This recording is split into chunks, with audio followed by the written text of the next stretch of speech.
Now to education matters. Even as the grade 3 assessment continues across the country, parents should not expect any results.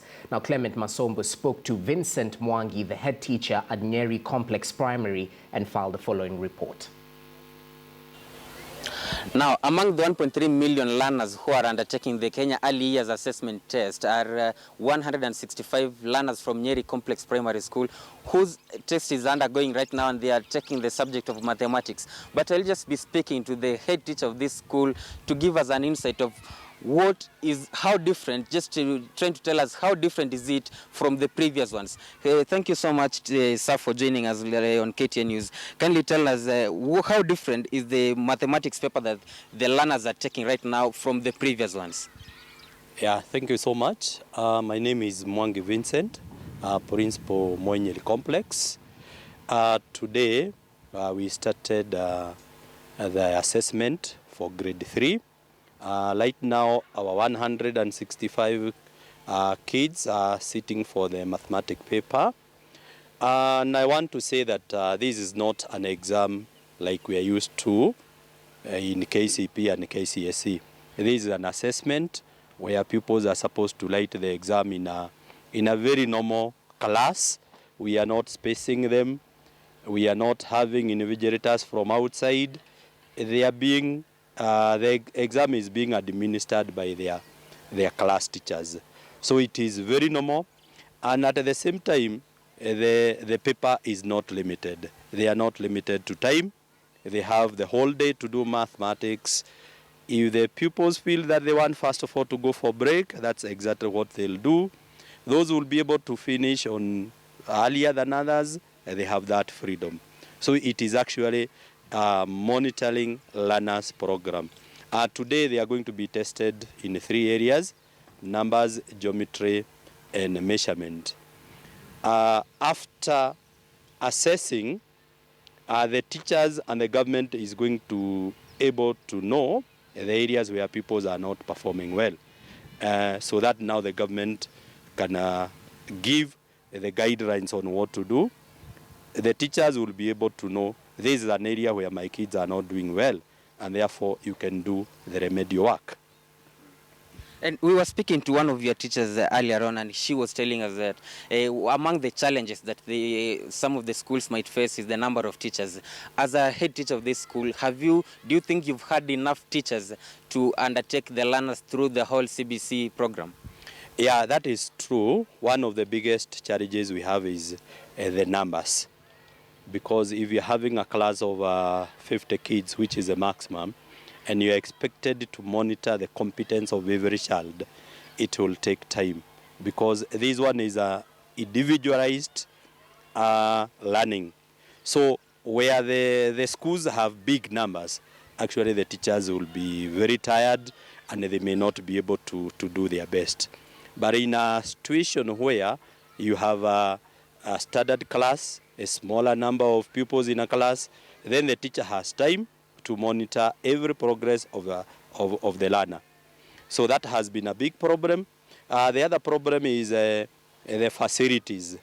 Facilities like classes, we may not have all the equipment that we may require. The other one is some of our parents have not come to understand. I think as a ministry and the teachers, we need to package this one well, because our pupils are expected to improvise, but some of the parents, especially in the urban centers, they find it as if it is actually giving them a lot of hectic time.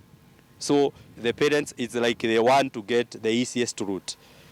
Where you want the kid to come with an improvised djembe, the parents want to give exactly the one that they can get from the shops. So that is another problem. But with the time, after we monitor the grade 3, those are the gaps we need to address as teachers, as a Minister of Education, and the government. It is possible once we are able to see the gaps. And as far as the assessment is concerned, which is not an exam per se, have you maybe noticed any loophole so far as the exercise continues? Yeah, just like I said that we do not have facilities. There are some schools. Now, the exam we were supposed to download the exam. And I'm sure some schools may not have the facilities to download and have the stationery. So that is a challenge that will affect very many schools. Our school, we didn't experience that because we have the facility, we were able to download, we were able to photocopy. But I know there are schools that experience that problem. But I want to believe the Minister of Education has noted that, and it could be next time we are going to have the papers done by NEC. So, Mwalimu, finally, after the assessment, what should the learners and the parents expect? Are they expecting some results of in any way? The parents will not be given any results. Just like we said, it was not an exam where we give marks at the end of the papers. This is an assessment. We are only monitoring learners' progress so that we are able to address the gaps that we are going to experience. It is still a process. So the parents will not get marks. In any case, we are not giving any marks. We are not awarding marks. We are just putting some ticks. But as the teacher is doing the marking, the teacher, he or she will be able to see the areas where pupils have not done well. Because the Kenya National Examination Council has actually given us the guidelines we are going to use. We have the range of marks. We know the one who was able to do this, and this one was able to do up to this point. So parents do not expect any results. Thank you so much, Mwalimu, for speaking to us. That was the head teacher of Nyeri Complex Primary just telling us. And he has highlighted that there are some of the challenges could be maybe access to learning materials and some equipment, and proposing that in future the exam papers, to call it exam maybe, could be, if it will be better if they will be provided by the Kenya National Examination Council instead of them having to download from the internet, considering some schools might not be connected or might be far away from the access to the internet. Back to you in studio.